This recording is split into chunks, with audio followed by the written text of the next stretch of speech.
কেমন আছো তোমরা সবাই? আশা করছি তোমরা সবাই খুবই ভালো আছো। তো আমি এখন রিলস বানাচ্ছিলাম, এই গরমে পুরো ঘাইমে গেছি। আর আমার মা এখন কাপড় তুলে নিয়ে আসতে দেখতেছে কীভাবে। এত গরমে রিলস বানানো খুবই মুশকিল। তো আমি আজকে পরছি আমার মার শাড়ি, তো কেমন লাগতেছে জানিও। এই গরমে শাড়ি পরা তো আরোই মুশকিল কাজ। তো দাঁড়াও মাকে জিজ্ঞাসা করি কেমন লাগতেছে। এদিকে আসো, বলো কিরকম লাগতেছে।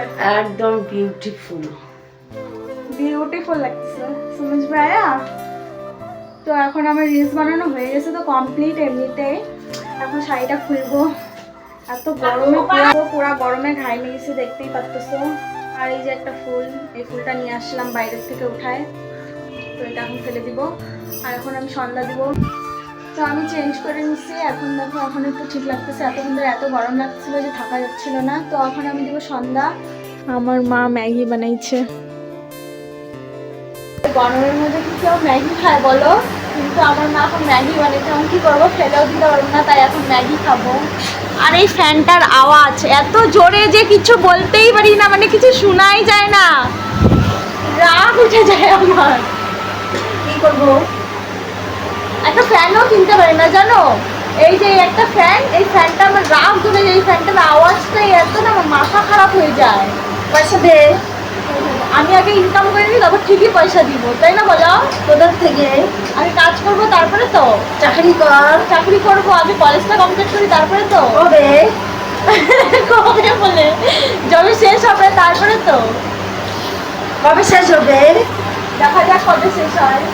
চাকরিটা কিসের করবি? ঝাড় দেওয়ার, বাসন মাজার, এরকমই বলতে থাকে জানো না, তো এরকমই কথা শুনে থাকে।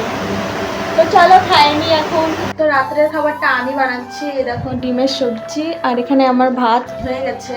আর এতটাই গরম পড়ছে যে আমার মা বাইরে যায় বসে আছে।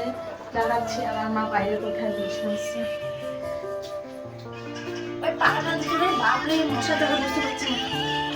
তোমার কি গরম লাগছে তাই তুমি বাইরে বসে আছো? গরম লাগে না, তো আমার বেশি গরম লাগে। কি দিব, পাখা? ঠিক আছে। গরম লাগে মানুষের, আমার তো গরমই লাগে না। নাও পাখা, এদিকে আসো, এদিকে। তো আমাদের খাওয়া দাওয়া হয়ে গেছে কমপ্লিট, এখন আমরা ঘুমাবো। Bye bye, good night.